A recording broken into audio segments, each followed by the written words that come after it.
Right, so we're now recording. Okay, I'm just going to mute. Somebody needs to mute. Okay, I've done it, I think. All right, so let's get into the course content now. And as I say, please feel free to stop me and question anything that we're looking at. Now, what I've done here is the course content, I've just split into key areas, which is in each of the modules generally. All right. So to get the big picture on the program, what we're looking at here, sorry, just one moment. The first thing we're going to look at is a review of the external factors. Now, you would have covered a little bit of this in credit 2 and 1 to a certain degree. So it's really key, I think, and I think that with the COVID and things like that we're experiencing, I think that this will probably come into more understanding for you of how these external factors actually affect your livelihood and the company's livelihood. Whereas before, when we studied this, it might have been a little bit of more of a theoretical thought process. Now we will be able to see how true this is and how companies really have to put in objectives and strategies that take into account everything that's happening externally. And then a big part of this course, obviously, is credit laws. Okay, so there's a number of laws that we'll go through, but we will make sure that they are practically relied on in terms of where you're coming from. Okay, then there's some management in this course, and of course, everyone's favorite, the financial aspects of credit assessment. So we will be re-looking at your ratios and those things that you would have covered a little bit in credit 2. We'll go into that again in a bit more depth, so that if you're doing a credit assessment, you know exactly what to look for from a financial point of view. And then we're looking at the financial aspects of running a credit department, how to budget. If you're the credit manager, what budget should you be looking at? What's the content of that budget? Because a lot of companies are going to focus very closely on those type of budgets going forward, although they have obviously in the past as well. So that in a nutshell is what the course covers. Right, so let's have a look at some of the external factors that cover South African companies. Okay, and we only really focusing on a few of them, but we have what we call here the pestle diagram. Okay, and you'll see it's called the pestle because it starts with the first letter, P for political, E for economic, S for social, T for technology, E for environment, and L for legal. So you've got pestle, and when a company sets its objectives and its marketing strategy, and even to a large degree its credit policies, it has to take into account these external factors, and it has to measure how do these factors affect that credit policy rule. How does it affect their marketing strategy? How does it affect how they're going to do business in a nutshell going forward? Okay, so we're going to look primarily at 3 of these. We're going to look at the economic factors that affect companies and credit grantors. We're going to look at political factors that have an impact on company survival. And we're going to look obviously in depth then at the legal environment, the external legal environment that we have to take into account when we're managing and setting up this credit department. Okay, all good so far? Right. So if we go back to what you learned in credit 1 and 2, very briefly, I'm sure.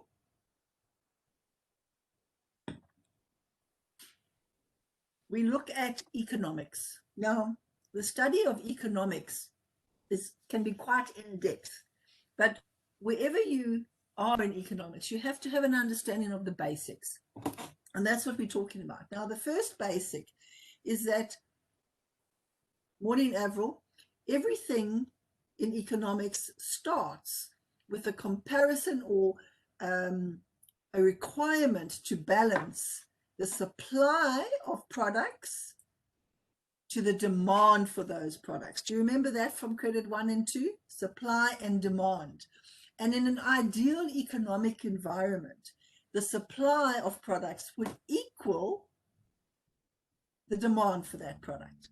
So in other words, suppliers are having enough supply of products. They can manufacture, they can grow, whatever it is that they're doing, enough products to meet the demands of the consumer.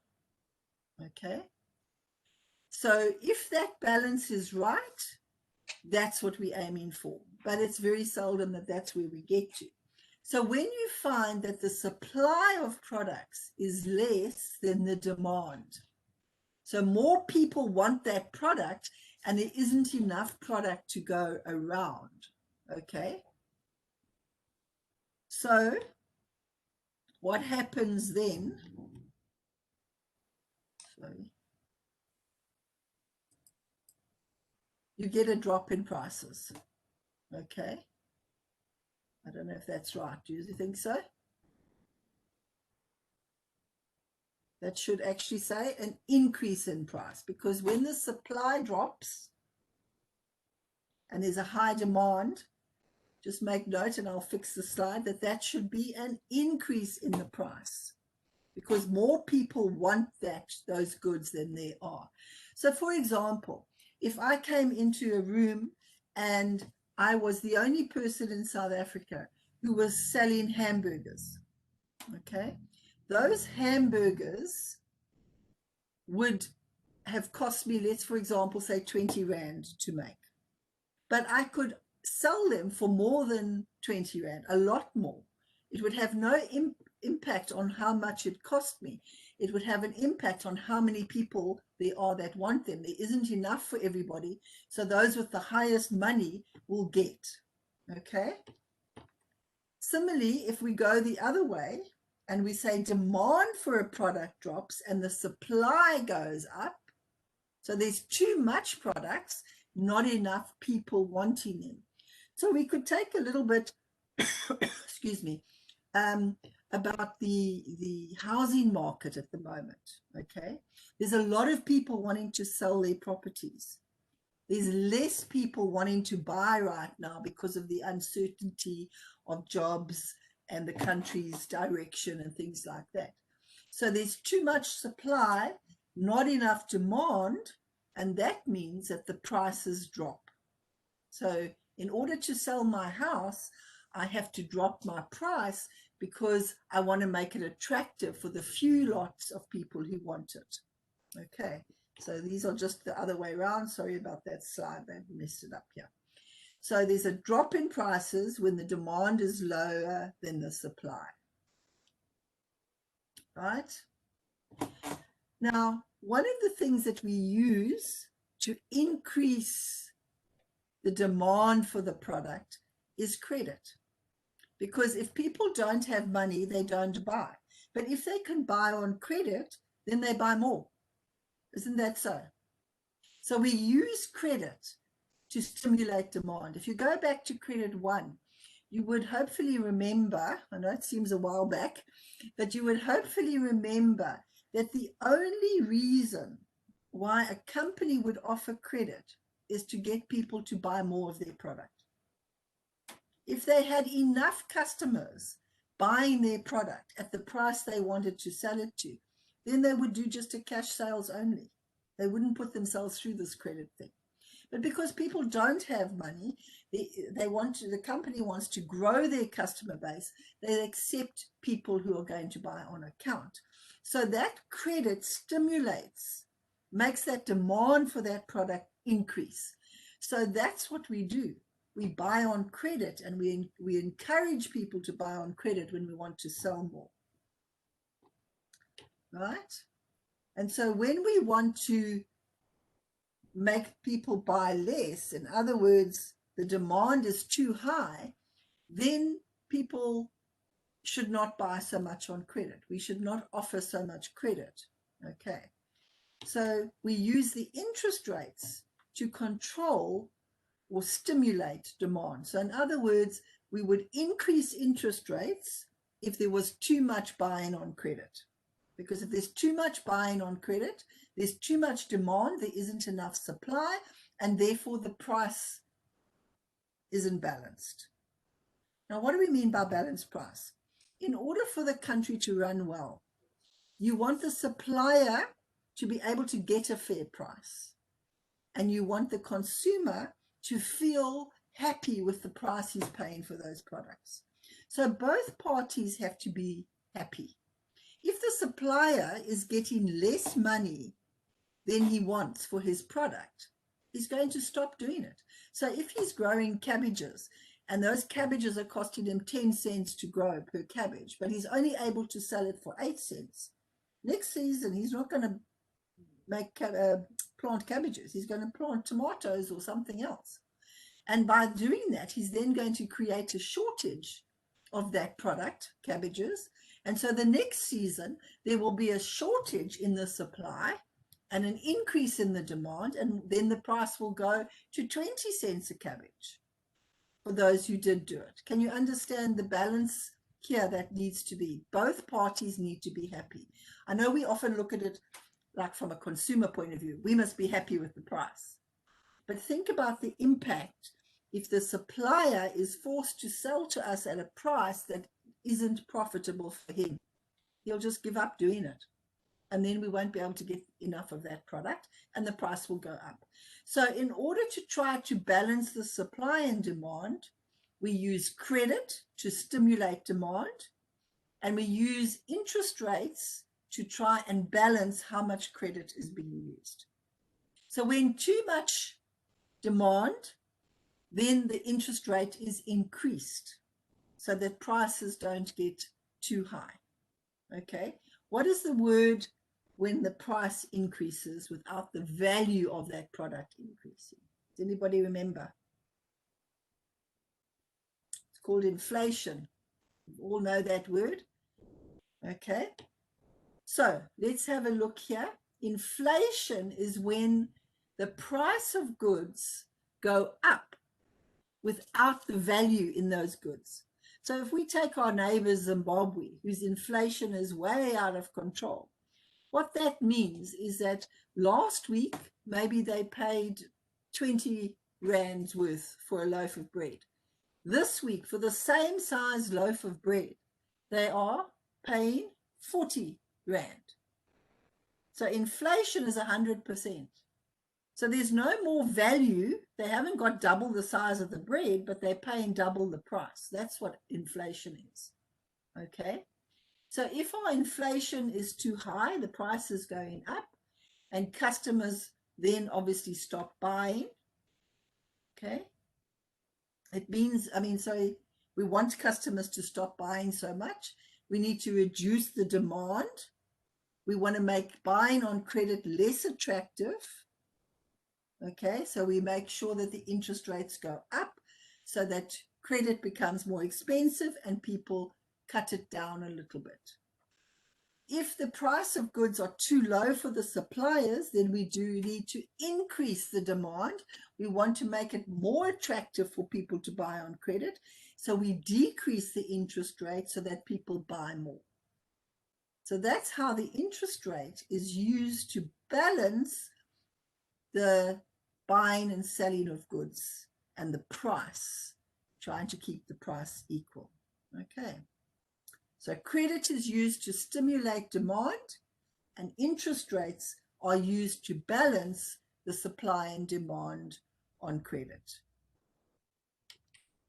So the Reserve Bank is in charge of what interest rates. There's our friend, Mr. Tito Mboweni, okay, who's under huge pressure at the moment to keep the economy in a stable position, and there's lots more than just interest rates that he's got to consider.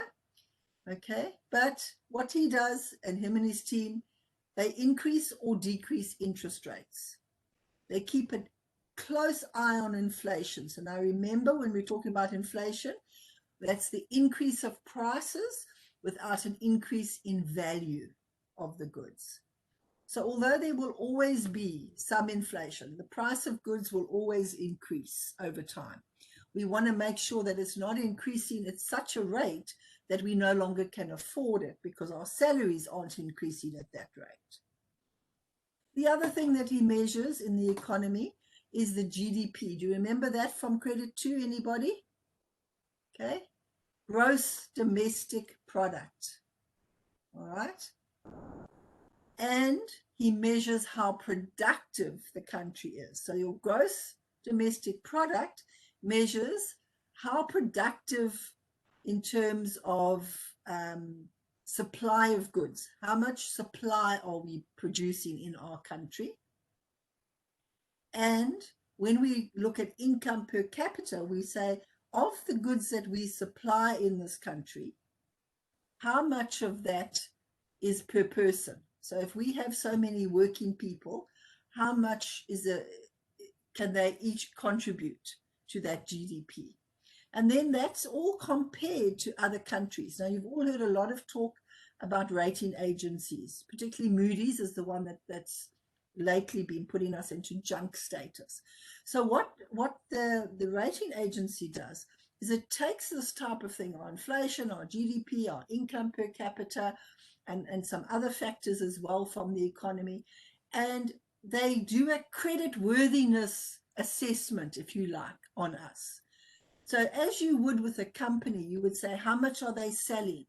How many, how much profit are they making? Are they credit worthy? Do they pay? Have they got enough money to pay their debts? Those type of things. All of that is what the rating agency does for the country. And then they give us a rating, like a score. And right now our score is pretty low, okay? And as you or your company would have credit worthiness checks, and people who lend you money would look at that credit worthiness and decide whether you're a good risk or a bad risk, the rating agencies give us that score, and other countries where we want to borrow money look at that rating and decide whether we're a good or a bad risk. And that's quite relevant right now, because right now we have just borrowed money from the IMF, which is the International Monetary Fund. Okay, you have the IMF and you have the World Bank. So now the International Monetary Fund has lent us all this money. Okay, we have to pay it back, and we have to pay it back with interest. They're not doing this for free. And our interest rate is determined by our score. Because remember that the bigger the risk you are, the more return that company must have. What I mean by that is, let me give you an example. If I came to you and I said to you, can you lend me 10,000 Rand until the end of the month, assuming you had it to lend me. And at the end of the month, I'm going to bring you 10,001 Rand. How many of you would be happy to lend me that money? You would immediately say no, because your 10,000 Rand is at risk, and all you're going to get back for that, if you get it back, is 1 Rand. It's not worth the risk of losing your 10 grand to get 1 Rand in case I disappear. So my return on my risk is not enough. But if I said to you, listen, lend me that 10 grand, and I will bring you 50,000 Rand at the end of the month.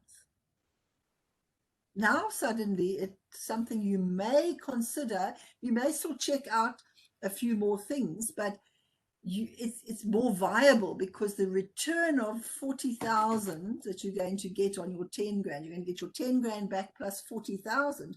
It makes it more attractive to consider. So risk must always be balanced with the return. Okay, so now does IMF look at us and say, what is the chance that South Africa will become a bad debt for us, that they will not be able to pay this back? And quite honestly, I think it's a very high chance right now that we will not be able to pay that money back. Okay, particularly as we are sitting in junk status, our economy is not healthy, we have other challenges coming along, all right? And so although they have lent us the money, it's at quite a high interest rate. Okay, so interest rates are used to balance our economy, but we also are used when we borrow money. Okay. So how does this affect your company? Well, if the interest rates go up and your company has an overdraft, they're going to pay more for that overdraft than they anticipated. That expense has to be passed on somewhere. Either they have to increase the price of their goods so that they still make the same profit, or they're making a reduced profit on what they anticipated. And if they're making a reduced profit, it means they've got to reduce expenses. So some of those expenses might be retrenchments that we've got to reduce. So when a company doesn't make the money that it thought it would because of interest or other economic factors, oh, excuse me, then they have to start looking at what else can they do to protect their own income and profit levels. And I'm sure a lot of you have seen that out in the market now. Companies are not selling as much as they used to because of the situation, and therefore they have no option now but to look at expenses, and that external environment is what's costing them money and is what's causing them to have to cut down on expenses, including staff. Okay, so these are kind of questions that we might get in the exam. Okay, so let's have a look at the first one. If the supply of goods and services in South Africa were not enough to meet the consumer or population's demand for these products, what would this cause in regard to shortages and prices? Okay, we'll have a look at the answer just now, but this is the kind of question you may get.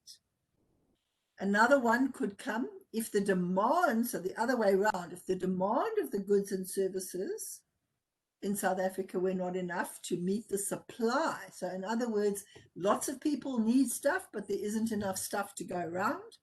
What would this cause in terms of shortages and prices? And then how does the offering of credit services or accounts help with the economic objective of balancing supply and demand? So if we just take out all the waffle on that question, it just says, how does credit help to balance supply and demand? Okay, now if you have a look on page, in my manual, it's in page 4. Okay, I've got an old manual, so you can just have a look. It'll be around about the same page number, 4, 5, or 3. Can you see it? It says self-assessment. Can you see that? Okay, so that self-assessment I want you to complete. What do you understand by the term GDP? What does inflation mean? How do you calculate income per capita? Okay, and some of that is from credit 2, all right, but I'm going to go through it with you now because just as a talking point. So first of all, what do we understand by the term GDP? GDP stands for gross domestic product, and it's the value of goods that are purchased in the country. So now I want you to, in your own time, go back over and write that in your own words. What is your understanding of inflation? Inflation, as we said, is the increase in price of goods over time without any additional value to those goods. How would you calculate income per capita? Okay, you take your GDP figure and you divide that by the number of people over 18 of working age in South Africa, right? We would have done this in credit 2, so you can always look back at that. And that's your income per capita. So if you had 10,000 Rand GDP, you divide that by 100 people, what would you get? You've got 10,000 divided by 100 people in the country, for example. That means that your income per capita would be 100 Rand per person. Does everybody get that? So I'd like you to review that in credit 2. And if you have a problem understanding or explaining it, of course, we can talk about it. Okay. Right, so let's go on from the economy now to political factors. All right. So in terms of political factors, there are a number of things or activities that are happening in our country, and they are affecting how companies are doing business. So let's have a look at some of those. These are all some of our political people, and everything they do, well, everything they say gives an impact to how people perceive our country, how creditworthy they perceive our country, and all of that then runs further down onto companies. So whatever happens in the country is going to affect how the company is doing things.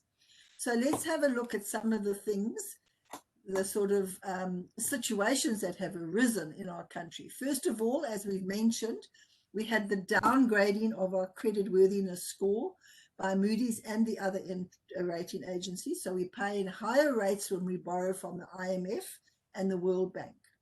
Okay, how does that affect us in a company? Well, if our country's paying higher interest rates, our country needs more income from taxes to pay that, because the country's income comes from taxes. The government doesn't have any of its own money. It's all our money. So when they are talking about government money, it's our money they're talking about. The government doesn't have a pot of money. They get their income from us. When we pay VAT, when we pay PAYE, every bit of tax we pay, company tax, goes into the government pot. And that's the money that the government then decides on how it's going to spend. So much to the budget of hospitals, so much to the budget of schooling. That's where it's coming from. So the government don't have their own money. So when they take that money, it's our money they're taking, okay? So when we're looking at that money that the government need to pay the expenses of the country, to keep the country running, and to service the country's debt, they have to get enough to do that. And if there isn't enough, then they've got to raise taxes, because that's where they get their money from. So as a company, I may have to go forward and pay more tax, because currently now, every time a company makes profit, they pay between 28 and 35% of that profit in tax. Okay, so they get the taxes will be higher. The more we borrow, the more interest rates we have to pay back, the more debt we have to service, the more money we're going to need from our consumers and our companies to help us to manage the budget. Okay, it means that ultimately those higher taxes are passed down in the company to the consumer, because if they're paying more tax, the cost of their goods are going to be more. They're going to make less profit. They want to make more profit. The goods cost more. So as consumers, we're hit by additional tax. We're hit by increased price in goods. And when companies aren't making enough money because of these situations, higher unemployment levels and retrenchments happen. All right. Ultimately, then we've got to keep our money in South Africa as much as we can. So they start to then restrict how much money you can take out of the country. So if you were someone who couldn't get a job here and you decided you wanted to go and work somewhere else and live somewhere else, there are certain restrictions on how much you can take out. And as the country gets worse and worse in terms of economy, they tighten up those foreign exchange restrictions. If you have a look at Zimbabwe, you can't take hardly anything out. If you want to leave Zimbabwe, you can't take money with you. Okay. They restrict how much furniture you can take, what car you can take, all of those things, because they're trying to keep the foreign exchange and money in their country. Okay, so the worse off that your economy becomes, the worse off we all become, clearly. And then ultimately, international companies start disinvesting from South Africa. So where they might have had a plant here, manufacturing cars and giving people work here because it was viable for them, Suddenly it's no longer viable because interest rates are too high, various other things. They disinvest. So they decide to go and move their factory maybe to Swaziland or to Botswana, where they get better conditions in terms of their money. And that, of course, makes the whole cycle start again in terms of more retrenchments and things like that. So let's have a look now. That's the impact in our country of certain things. What causes these things to happen in our country from a political point of view? Okay. First of all, with little consequence to breaking the law, we see high crime rates. Okay. We can see it in our gender violence and those type of things. Not a lot of consequence. And unfortunately, human beings, all of us, are consequence driven. Okay? If there's no consequence, in other words, I'm not going to be punished too harshly if I do something that you don't like, then I don't care about doing it. If I'm going to have a death penalty, for example, if I rape a woman, then I might think twice before doing it. So that's high crime rates that are due to our laws are not strict enough in some ways. I'm not saying, we should have the death penalty. I'm just putting it out there. Then things like when some of our politicians, for example, the EFF, are very keen on nationalizing the Reserve Bank and other private industries. It makes, excuse me, outside investors very nervous. What do I mean by that? Okay, the Reserve Bank, what we would have learned in Credit One, is a standalone reserve bank, right? In other words, it's not owned by the government. It's there as almost like a body to protect the wealth of the country. If you go right back in years to when there was no reserve bank and banks first started, I must tell you, I wasn't alive then, okay? I'm not talking from experience. Many years ago, when the first bank started, what happened was people put their money into the bank. The bankers lent that money out to other people who didn't have money and would pay interest on that. Charge interest, pay interest. Then what happened was, for example, let's say I go to the bank and I want to draw all my money out, but the person they lent the money to hasn't paid it back yet. So now I would be very unhappy because I can't get my money. Not so. So then I go and I'm unhappy. And what happens when people are unhappy? They tell other people. So now I'm telling other people who also have their money in that bank that I went to that bank and there was no money. Now those people want their money out before they lose it. So everybody now wants their money from the bank. And because of that, the bank actually collapsed. Okay, and so you had a complete collapse of the banking system because everybody wanted to draw their money out. There was no money there, and there was much rioting and carrying on, obviously. Okay, so now what happened was they reinstated banks, but they said we need a reserve bank. And this reserve bank is going to make sure that all of these banks, commercial banks, keep money in reserve. In other words, you don't lend out all of your money. Okay, you keep some in reserve, and that's what the Reserve Bank does. Every morning, every commercial bank has to show that there is a certain amount of money in reserve. They haven't lent it all out. If they haven't got to the level that they should have, they have to borrow from the Reserve Bank for that day. And that's where the repo rate comes in, is the rate that commercial banks borrow from the Reserve Bank. And that's the role of the Reserve Bank, is to make sure that our banking system does not collapse. Okay? So if we take that Reserve Bank now, as Zimbabwe did, and we said, no, the government must own this bank. So they changed the rules and they nationalized, made it that the government owns the Reserve Bank. So what happened is when you had corruption, all that gold and money that was there was taken. So now we don't have a body in Zimbabwe that was keeping things in reserve, making sure rules were applied in banks. And look at their money situation now. So it's important that in a country we have a reserve bank that is completely autonomous on its own, away from government and others, so that they can keep the right controls. When politicians then stand up and say we need to make the Reserve Bank nationalized, outsiders get very nervous, because they know that that could cause, it may not cause problems, but it could, it opens the door to causing problems if the government of the day, whoever's in charge, has access to that. And so those kind of comments make investors nervous, and then they take out their money from South Africa and they do a wait and see. Then, of course, we all know about corruption.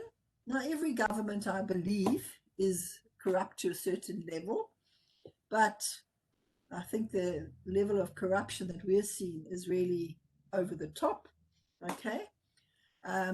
Because basically the money that should be spent on infrastructure, hospitals, Eskom maintenance, schools, can you see where all the money hasn't been spent correctly? Okay, and what are we sitting with? We're sitting with load shedding from Eskom because maintenance hasn't been invested in. Our hospitals are at breaking point because we haven't invested in them. We have schools that don't have toilets or running water because we haven't invested. Can you see the problems that the country is now facing through corruption?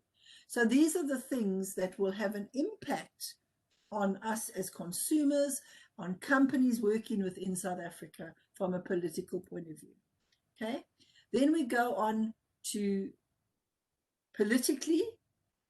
We have unions, not a bad thing. We need to protect the rights. But if those labor laws that are put in are too one-sided, so for example, our labor laws favor very much the employee. Now, labor laws should be there because we need to be protected as employees. But the employers now have no protection. So you've got an imbalance once again. Okay, when I first started work, and I'm sure Melanie, probably in your day as well, when we didn't have any labor laws, you could walk into work today and your boss could decide to fire you, and because he didn't like the look of you, and there was nothing you could do. I'm sure you've all heard about that if you weren't in it. Okay, so that is not correct either. We must have some laws that protect our rights. However, the labor laws have gone so much to protection that the employer finds it very difficult to get rid of people who are not performing, okay, because there's such a long process that has to be followed. So instead of making it enhance the work environment, if your labor laws get too tough, okay, employers actually stop employing. So they'll just sit with a small group and load that group more rather than employing more, because if it doesn't work, you're stuck there. So we have to get labor laws that are balanced between what the employee needs to be protected against and what the employer needs to have as well to run this company. And we're not quite there yet, I don't think. Okay. So these are the things that would have caused unemployment, retrenchments, things like that. Okay. Low productivity levels due to insufficient training, development, and investment. All right. We need to invest more in our workforce. We need to provide them with the skills. We need to provide the youth with skills to get a job. Those are things that we need to attend to. And as we go through, you will see that some of the laws have tried to fix this. We've got the Skills Development Levy Act, which was intended to enhance and to encourage companies to train. Hasn't quite worked, but it is there. Okay. Productivity levels need to increase dramatically so that we can compete with investments. Let me give you an example of that, okay? A lot of stuff comes in to South Africa from China. Now, years ago, I was in the textile industry as a credit manager, and we used to manufacture material. We also used to have, I'm sure some of you remember, barter shoe shop, barter tackies, toughies, those type of things. So we had a big shoe industry. Then we started to get Chinese shoes in, and they were cheaper than South African shoes. And so what, as consumers, we're looking for the cheaper goods. Okay, so we would buy more of the Chinese goods. Now, why could China send shoes here cheaper than what we could make it? Is it because we're lazy? No. What had happened is that in the shoe industry, for example, we would have a machine and somebody who had a certain skill, but let's say they were being paid 10 Rand an hour, and the person in China that was making the shoe was also being paid 10 Rand an hour. So the salaries was the same. But the person in China, because they are more skilled, they're taught more skills, and because they have better machinery, they're making 50 pairs of shoes in 1 hour. So that 10 Rand that I'm paying that person, I'm getting 50 pairs of shoes. However, we had outdated machinery. We don't have the highly skilled labor force. So the 10 Rand I'm paying to my South African guy, he's only able to put out 10 pairs. So of course, China's shoes are going to be cheaper because of their productivity levels. They produce more in an hour, which means that 10 Rand is costing, I mean, each pair of shoes is costing them less in labor costs than the guy who's putting out 10 Rand, 10 pairs of shoes. Can you understand that? So if we could invest in our productivity levels, we would be able to compete better on the international market. And some of the South African goods would then be more viable in terms of buying. We all want to buy South Africa, but they're all more expensive. We can't. Okay, so it's productivity levels we need to start focusing on. Then, as I've mentioned before, we've got unions, which are a good thing, I believe, but if you give them too much authority and they force government into decisions that might not be right for the economy overall. So we need to make sure that that's a balance. Can you see, as I'm going through these things, it's not an easy job to run the country. With all these things you've got to consider and all the people you've got to keep happy. And then, of course, we've also got political infighting between members of the same party and between others. And we have splits in parties, like the DA are fighting with each other, the ANC are fighting with each other. And that means that we have a less strong opposition party. And when we don't have a strong opposition party and we're heading towards a one-party state, overseas people get very, very nervous. They don't want to lend us money. They don't want to put their factories here. They don't know what direction we're taking. So all of these political factors, while you may not think about them every day, they have a direct impact on the decisions that your company is making. Okay? So we've the economy, and we've only touched on these briefly, political decisions, all of these affect each and every one of us through our companies on a daily basis. And then, of course, when we just thought we were coming right, what happened? Okay, we got this virus. The whole world got the virus. I've got a 5-year-old granddaughter, and she explained to me the virus as follows. A man in China ate a bat. It made the whole world sick, and now I can't go to school. That's her understanding of the virus. So we're still learning where it came from and things like that, but we certainly have understood clearly the impact that this has had on our companies and ultimately on ourselves. Okay, and this is what we would call a black swan event. Now, if you do go through eventually to the diploma, we study black swan events. Now, what a black swan event is this. How many of you have ever seen a black swan? Most swans are white, aren't they? So a black swan is something that is so rare and so unexpected. Most of us do not expect to see a black swan in our lives. We don't. If we do, it's a rare occurrence. So a black swan event is an event in your company or in the country or in the world that nobody saw coming and therefore had no policies or procedures in place. We as companies will now adjust, and going forward, our strategies in that we will have some kind of strategy if something like this happens again. But up until now, we never imagined it would happen. Okay, but we've had to adjust.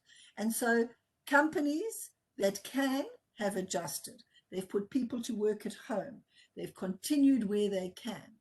But those who can't adjust, either through their own fault, the type of product they have a look at the events, the restaurants, those type of things, they have no choice. They can't adjust dramatically. Okay, they can try a few things. And so we're seeing that ultimately a lot of companies will not survive. So guys, any of us who are working, we must be eternally grateful that we can still work, because there's a lot of people who overnight just cannot work. And that's a really scary and sad place to be. So we as CPI really appreciate that you still studied. It was an unknown for us whether companies would pay for studies, but we're very thankful that we can still continue, because every company can continue only for a certain time without turnover. We know that, don't we, from Credit One? And so you may have savings, it's like an individual, you may have savings, you may have, things that you can fall back on, but ultimately those come to an end and you need to continue. And that's what companies need to do. So your vision that I want you to have here is that as you're sitting in a credit management environment, it's not just about your everyday stuff, although sometimes it gets monotonous and it feels like all you ever do is phoning customers. There are so many external factors, apart from just COVID, other factors that will always be there. And we have to start having an inquiring mind, having a look to see, has there been, when they say they're passing a new law, say to yourself, does that affect me? Will it affect my company? There's one that's coming out now, which has just been started. It's been passed a while back, is the POPI Act, okay, Protection of Personal Information Act. Now, that sounds like it doesn't affect you that much at work, but it does. And what I'm going to do in the coming weeks is I'm going to run a free half-an-hour webinar just as an introduction to let you know how POPI is going to affect you as a credit controller and what you should be doing. But I'll let you know about that. It will be free, and it'll just be like a half an hour so that you are aware of it. You do it in Credit 5, but you can't wait till Credit 5 to be aware of this act, because there's big penalties if you're not doing it right. So what I'm saying to you is, as you go through Credit 3 and as you move on, don't just think about the theory. Think how you can grow your own awareness of what's happening around you and be able to say, does that have an impact on my company and on how I do my job? Should I be pointing this out to my company on things that affect credit that they may not have thought? So we want to start developing this questioning mind, because if you have a questioning mind, you will be a very good credit manager going forward. Okay, so any questions so far? We've done economics and politics. Now we have to get on to the actual law. Anybody have any question or comment they'd like to make so far? Are you following it? It might seem like a lot of information, but what I do at the end is I say to you, right, this is what you need to know for the exam. Okay? So remember, at this stage, I'm wanting to expand your mind. I want you to learn things. But as we come closer to the questions, this is what you need to know so that you won't be confused. How much of what Sharon's told us do I have to remember? You will know exactly. And if it's not in the manual, it's not in the exam. Okay? All right. So a lot of what I tell you might not be in the manual. All right. Okay, so let's get on to law now. Legislation is the word we use. Remember from our PESTEL, we did economics, political, and law, legislation.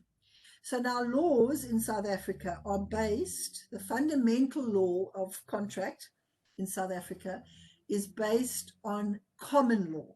So in other words, when we're talking about contracts, there's no actual contract act.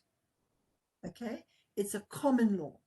But once you've got your basic common law in place, other acts are passed, and they're passed by Parliament. It can only become a law if it's signed off by Parliament. Okay, so we're going to look at some of the laws that Parliament have signed off since 1994 and some that are still relevant from before that. Every law that we have passed is subject to whether or not it conforms to our constitution.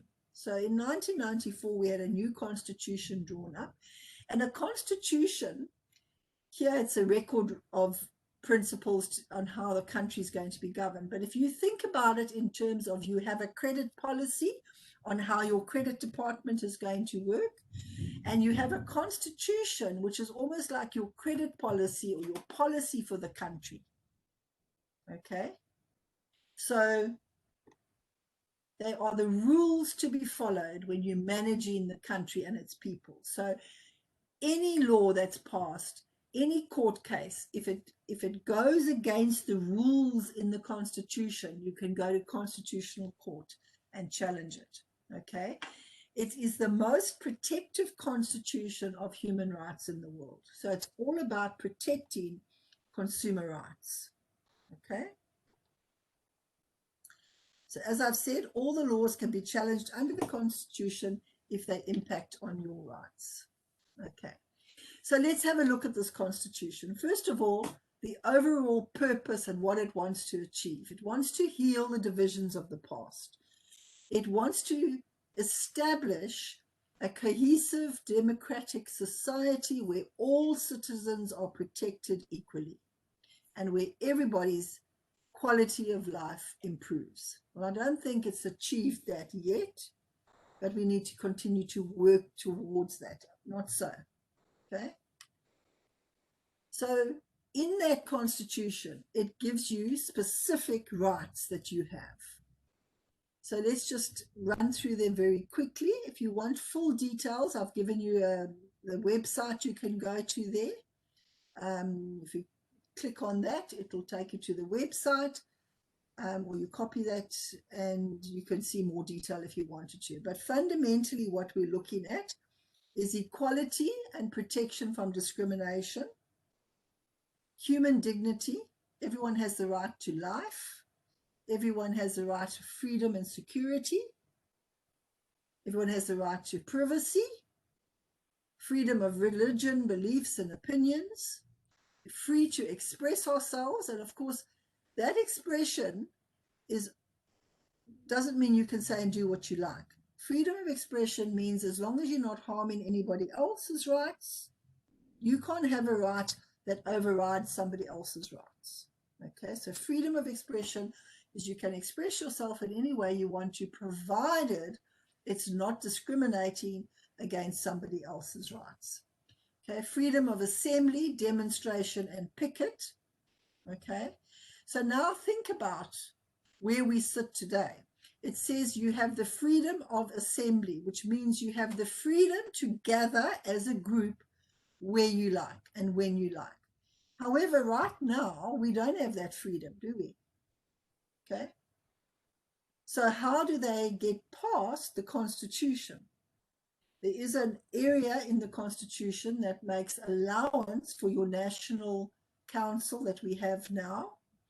And that's if the country is declared to be in a state of emergency, then they can make temporary rules that take away some of these rights. The idea is temporary rules. Now, that national disaster finishes tomorrow, the state of emergency. So they will have to extend that. If they don't extend that, they can't tell us that we can't gather. So that will be extended, but that's where it's coming from, okay? Freedom of association, in other words, we can associate with who we like. Political freedom, we can belong to whatever political party we like. We can move around and live where we like. We are free to enter any profession or occupation that we like, obviously to be skilled in that. We have the right to healthcare, education, and housing. And this is where it gets confusing. It doesn't say you have the right to free healthcare, free education, and free housing. It means that no one can stop you from getting healthcare, education, and housing. You may have to pay for it, but it's there. Okay, and that, I think, is where a lot of people are misled into thinking that they have the right to free, and that's because they've been told that. Okay, and then when it's not delivered, people are quite rightly unhappy. Okay, and you have free to access information on the government, on other companies, and things like that. Okay, right, so that's your human rights, and every law has to make sure that it's not taking away from these human rights. Okay. So now let's start to look at some of the specific laws that will apply just to what we're doing. First of all, let's remember from Credit One, excuse me, that we need, as a company, it needs to sell. In other words, turnover needs to get paid, working capital and cash flow. Need to make a profit. Excuse me, sorry. Oh. So we need those three things to survive, okay, long term.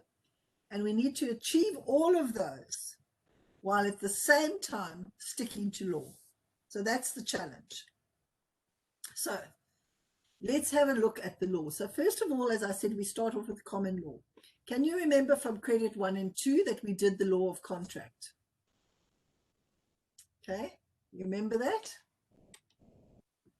We did a definition of a contract. So this is a bit of revision. The definition of the contract is an agreement between two parties.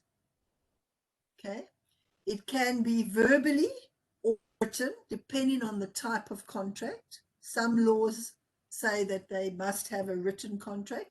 For example, if I'm entering into a contract with a bank for a home loan, the National Credit Act says that must be in writing. However, if you were selling your customer cement and you had a verbal contract, that would stand up in court. So it depends on the type of contract, whether it has to be in writing or whether it can be verbal. Of course, verbal contracts don't make good business sense, because if you have a dispute, you've got nothing in writing to prove it. And then you get he said this, she said that. And that's why we use the credit application form with its conditions attached as our written contract. Okay. Then we had to look and see, what is a contract? What makes a contract legally binding? And we had 7 essential elements. Does anyone want to be brave enough to try and remember what those 7 essential elements were without looking in your notes? Anyone? If you're going to, just unmute yourself and see if you can have a go. No? No? And remember, offer and acceptance. Okay, let's have a look at them. Nobody's brave enough. You're all so quiet that I'm going to have to check who's still with me. Still here. All still here. Okay, some of you have Still here. Okay. All right. So you're just a bit rusty on remembering those. Okay. So let's go and have a look. Before we get into that, let's just see how it works. Okay. Let's assume now that your debtor doesn't pay and you want to hand it over to an attorney. All right.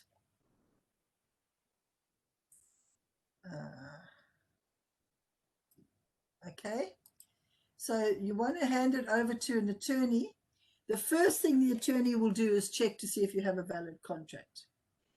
Then only will he say, okay, and he will look at your conditions of that contract and other laws that apply. So the first thing is that if you do not have a valid contract, you cannot proceed to sue that debtor. So let's have a look at these. And of course, these can be in any order whatsoever, okay? First one that I've got up here is that the activity of the contract must be lawful. Now, it doesn't say the contract must be lawful, because that's what we're trying to find out.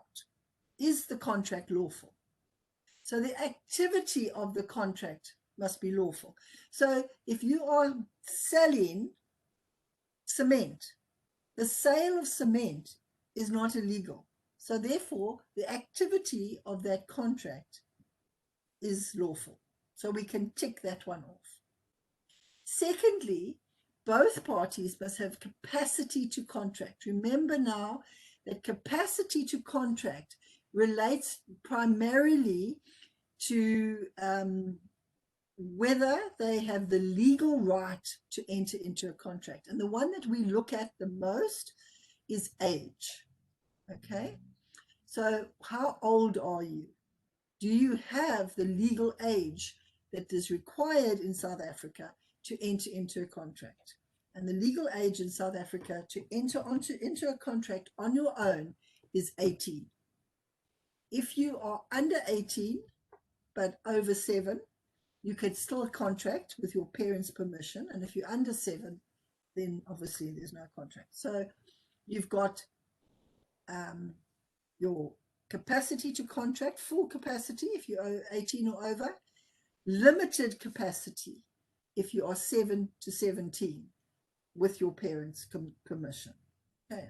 So what that means is that if, for example, Truworths give a 17-year-old an account, that means they've contracted with that 17-year-old that they are going to sell goods to them and the 17-year-old is going to pay for it. Okay. It's not illegal to do that. However, if that 17-year-old does not pay that account, they cannot take that to court because they didn't have capacity to contract and therefore it's not legally binding. Okay, so make sure you understand that it's not illegal to contract with someone who has no capacity, but you have no remedy in law. You have no consequence to apply if they don't stick to the contract.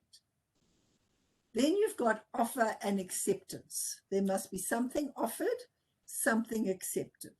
So both parties offer and acceptance. It's not enough for me to offer to sell you my car. If you don't accept that, then there isn't a contract. I can't say to court, well, I offered her my car and then she didn't pay me. And you say, well, I didn't say I would buy your car. So there's no acceptance. So you have to have offer and acceptance, and there must be intention. You must be able to prove that both parties intended to enter into that contract. Okay. So the intention, it's the easiest way to prove intention is to then have it in writing, because intention to contract, if you have a signature, you have the contract in writing, the other party can't say, oh, well, I didn't really, I was only joking. Okay. Then the agreement terms must not be vague. All right, so the terms of the agreement must be clear to both parties, no vagueness. The activity of the contract must be possible to perform. So once again, the possibility to perform of the activity. So if I'm buying and selling cement, that act of buying and selling is possible to perform. Okay, and then both parties must do it of their own free will, no duress.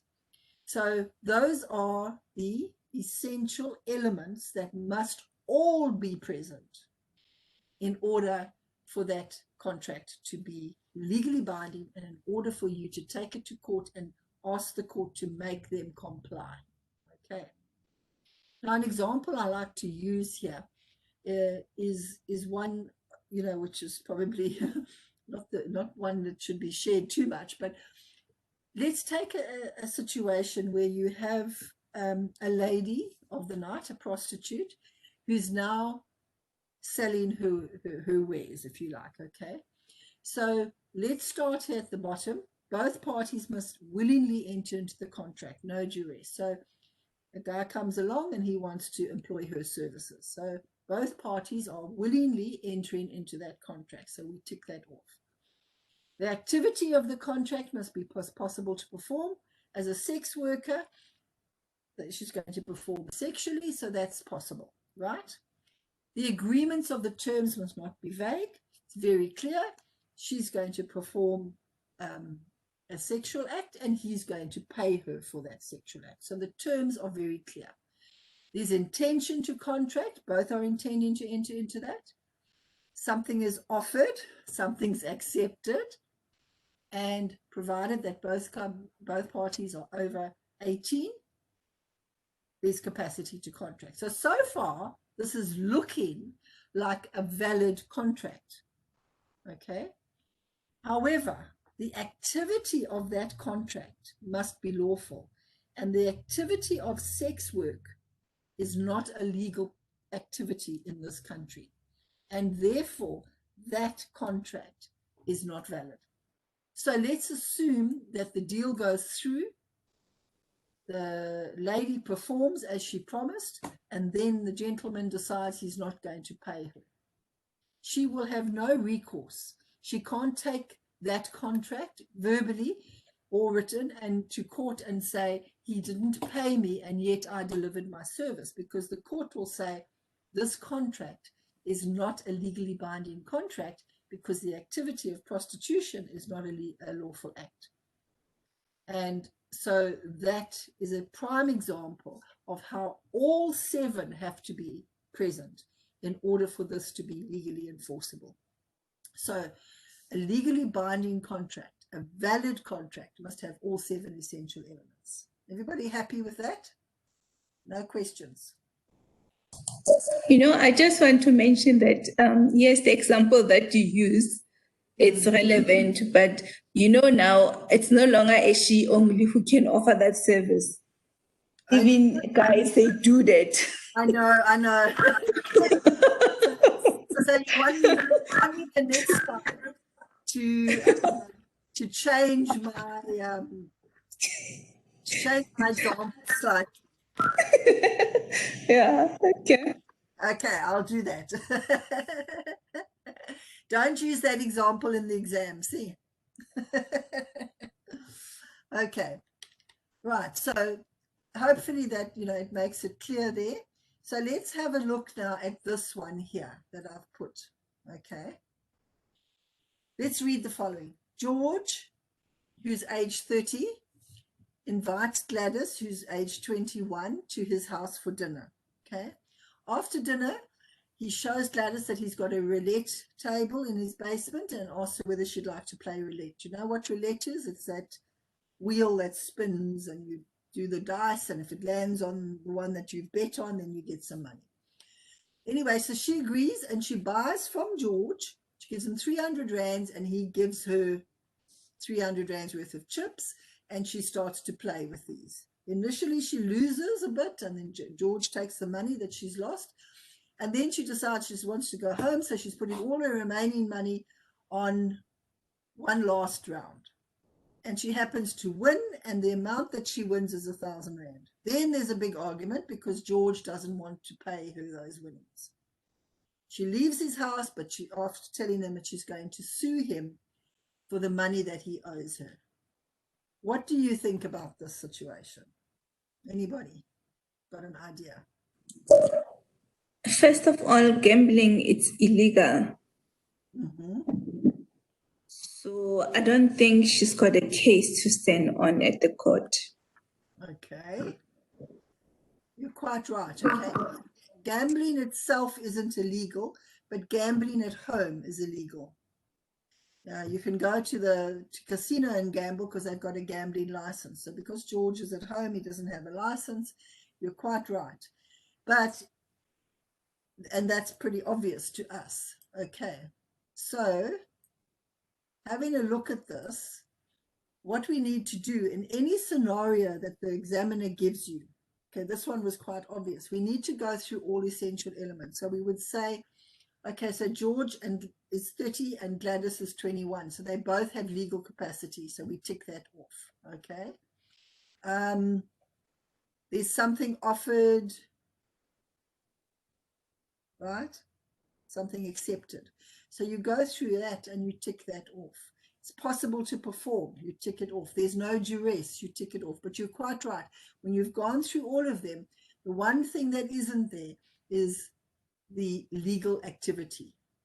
And gambling at home is illegal. So you're quite right. What you would say here is that Gladys does not have a leg to stand on. She cannot, if she went to an attorney would not issue a summons against George because there is no contract in place. So anything that any scenario that the examiner might give you, first thing you do is write down for yourself the 7 essential elements, and then you go through the scenario and you look for each one. And if there's a problem with any one of them, okay, then immediately there's no enforceable contract. Okay. All right. So we've done definition of a contract, and this is how I like to study when I'm doing it. I do what I call a mind map. So if I'm learning about the law of contract, I do this, you see, and I put definition of contract, and then in there I would write my definition. So on a page, I would have this.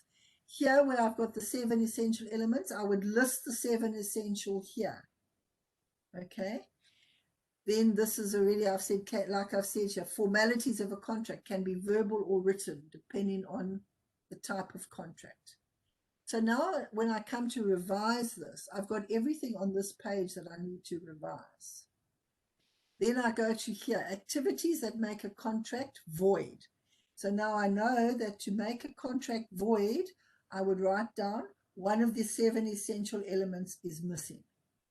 Okay, and then I would do that as I go along. So we're going to look now at what's a voidable contract, what you can do with your contract once it is in place with your rights.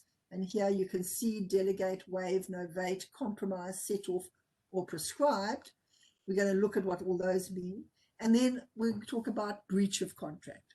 So I would do one page with these first ones that I've got. And then on the next page, I put these headings and put the brief explanations underneath each one. So now I would have 2 pages that I can put into a file and start to build my revision file. So when it comes time to revise, I have all the information I need in main headings and then a bit of detail.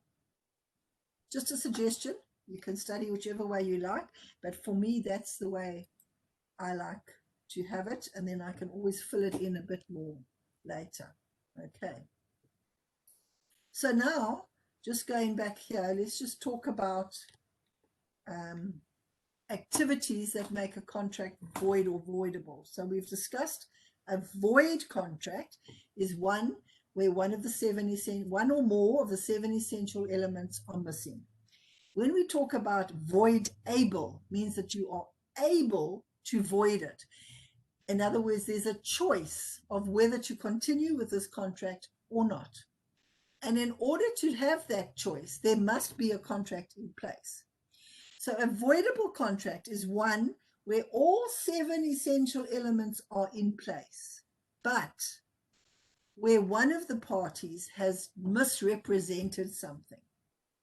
So for example, if I go to a car sales house and I want to buy a car, and I say to the salesperson, I want to buy a car, but The key thing for me is that that car must not have done more than 100,000 kilometers. So he takes a car and you look at it and you drive it and you buy it, and it's showing that it's done 96,000. So you're quite happy, it's under the 100,000. When you now take it somewhere for a service, they say to you, but hang on a sec, this has been tampered with. And actually, the car has done 296,000. That is a contract that you entered into, that you are now able to void. In other words, you can take that car back and say to him, I wanted the car because it was under 100,000. It's not actually under 100,000. Whether he knew about it or not is immaterial. Whether he was the one that did the cook thing or whether somebody sold it to him like that, doesn't matter. You are able to void it because he sold you something that was misrepresented. So misrepresentation gives you the choice of whether to continue with the contract or not. Voidable means that choice. So let's say that you have that same scenario, but you decide that actually, even though it's done so much mileage, you like this car and you're choosing to keep it. You can go back to him and say, can you give me a discount? I'm going to keep it. I'm going to continue with the contract, but I want less. I want to pay less for it. So you can keep the contract going or you can void it. It's up to you. Okay, so that's what voidable means. Able to be void. Okay. Then we have to look at what, if you have a contract that's valid, what can you do with your rights in that contract? And that's where we come now to that you have the right to cede it, you have the right to delegate it, you have the right to waive, novate, compromise, set off. So let's have a look at that. If we go to your notes, everywhere. Okay, it's my page 9 with your personal rights ceded. Just somebody let me know if you've Page 11. Thank you. It's just I've got an old book and they've updated some things and so to move the pages. I haven't been able to get to Joburg and they haven't sent me a new book. So we'll just be a couple of pages out here. But if you have a look on page 11, thank you. Just put that here so that I remember next time. Okay, let's start off with the first one, which is to cede. Now, this is one that we would use a lot in the credit management environment. So you have a contract with your customer to supply goods and services, and he's going to pay you, all right? So you've given him, let's say, 60-day terms or 30-day terms, or you want to do that. However, you want some form of security so that if it goes wrong, you have some other place to get the money from. So you would say to him, I want you to give me something as security. And the best thing that I want from you is I want the right to take your debtors' money. So people who owe you money, I'd like to take that money from them directly if you do not pay me. So he says, okay, that's fine. I will sign a document that gives you the right to collect directly from my debtors if I don't pay you. And that is known as ceding his rights. So he's handing over his rights to that money, but it's very dependent on him not paying you. So that event has to happen before you can exercise your rights in ceding. So what you would do is you would take a session of debtors document and he would sign that session. And in that session, you would say that if he fails to pay you any debts that are owed, you have the right to go and take his debtors' money. So he has ceded that right over. But I want you to make it very clear and underline in your books, only happens in, it only can be used in the event of a specific incident taking place. And that incident is them not paying you in terms of a session of session of debtors. Okay. So we use that quite a lot as a security. Remember when you went through securities, if you can, some of you remember, credit 2, one of them was a cession. So by giving them a cession, whether it's a cession of debtors, a cession of a contract on its own, if you go and get a loan from a bank, sometimes they want a cession of your insurance policy. That's what you're doing. You are ceding your rights to that policy. If you don't pay, they will take the value of your policy and they will cash your policy in. Everybody happy with cession? Not to be confused with factoring. Remember factoring from credit 2? Factoring is the sale of your debtor's book to someone. Okay, where ceding is that you're handing over the rights to your debtor's book only if you don't pay. So don't confuse factoring and a cession. All right. So we can cede our rights in terms of any contract that we have. We can pass it on to another person. And often what you will find, like if you take out a credit card and you sign the contract for the credit card, what you may not have realized is that you have ceded your rights in that, your right to owe only Standard Bank. So they say you are giving Standard Bank the right to cede your debt to somebody else. Okay. So it's the handing over of your rights that should an event occur, you've given over that right to a third party. All right. Is everybody happy with cessions or cede? Okay. How they will ask you possibly in the exam is an explanation of it and maybe an example. So we will look at that. So it's to cede means the handing over of a right on a valid contract. So you have to have that right originally to give it over. Now the next one is delegation, which is similar to ceding because you are still giving over your rights, but you're delegating your rights as opposed to ceding. So when you say delegate, it means give over that right to somebody else. Okay? So it's not dependent on an event happening like a session is. So an example for me on this in our current credit environment is that if you decided to hire a debt collecting firm to collect your unpaid debts, you are delegating your right to collect that money to the debt collecting firm. You're not ceding your rights in terms of if they don't pay, they get it. Okay, you're delegating the duty of that right. So delegation is just the handing over of the right to somebody else. It's not dependent on an event. Okay. Then we talk about waiving your rights.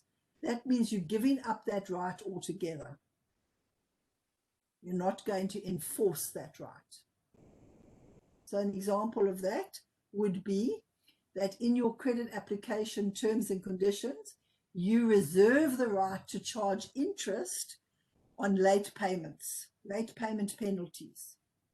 However, if you have a debtor who is late and hasn't paid you, but you do not charge him interest, you have waived your right willingly. You've chosen not to enforce that right. So when you waive it, you choose not to enforce a right. Up to you. Okay. So far, so good, everybody? Because this is a very common area of exam questioning, because you can see it's quite practically applied in credit. Okay. So when we talk about novating a right, novate means to replace. Okay. So waive is give up. Novate is to replace. So we're replacing one right with another.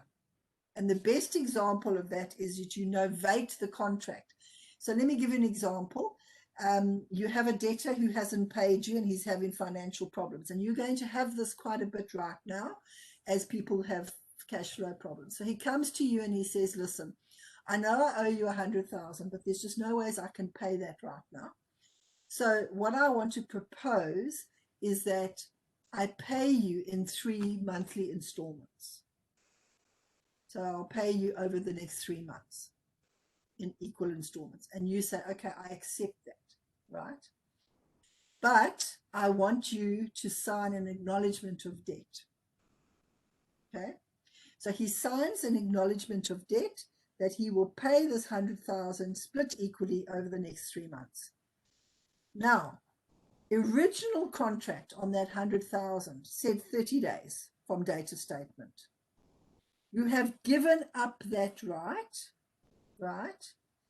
And you've replaced it with a new one that you have the right to that money over 3 months.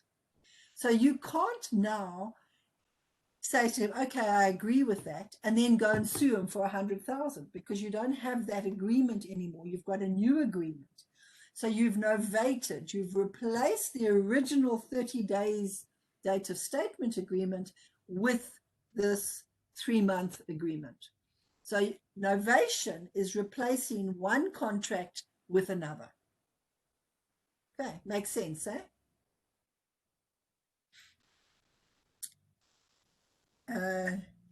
Compromised, okay, given up a right unintentionally by doing something. So you've compromised your rights. You've done something that actually made it now that you've given up the right. Okay. I'm just trying to think of a practical example. Let's just think. Okay, so let's think now that you once again have this interest clause in your contract with your customer. Okay, so you say to your customer that you're going to charge him 2% late payment penalty every month that he's in arrears. Okay, you then come and charge him excuse me, you charge him 1%. You've compromised yourself then. Okay, you've charged the 1%, it's paid you the 1%. You've now compromised that. You can't then go back and say that I'm now going to go back and re-invoice you for 2%. All right, so by your actions you have given up in part or fully a right that you had. Okay, then set off is exchanged for something else. So your debtor owes you 100,000, but from your creditors department they tell you that your company also owes the debtor 100,000 for goods that you've bought from him. And so you set off, you exchange you don't pay him and he doesn't pay you. You've set it off. Okay, so you have exchanged it for something else. So you've exchanged your payment that should be coming in for the payment that should have gone out. So set off means you have wiped it out by something else. You've wiped out that right. Okay. Right, and then we come to prescribed. Prescribed means that you no longer have a right because too much time has passed. So a right that you had has now fallen away because of the time period that has lapsed. Okay. And next week we will go into prescription in a little bit more detail, because it's really important in credit control that we understand prescription and we understand what rights we've given up with that time, and how do we make sure that we do not give up that right even if time is passing. So we will be looking at that going forward. Okay, and then we will also look at breach of contract. So here are some exam questions that you may get on this section. Obviously, definition of a legal binding contract. explain in your own words each of the following: ceded, delegated, waived, novated, and prescribed, and identify some examples of how contracts could be done, each of those. So exactly what we've been describing now. But what I'm going to do is I'm going to send you this slide on email specifically, okay? And I would like you to, during the week, try to answer this in your own words as a start of a practice of how you could answer, and then we'll go through the answer together and see how you did. Okay? Right. So, sorry. Sorry. Happened there. Pressed too quickly. All right. So that is your first lecture done and dusted. Quite intense because you don't have the break and you're up and walking. Okay, so if you do need a break, you need to shout. I should have told you that at the beginning. All right. But I hope that it's got the brain cells working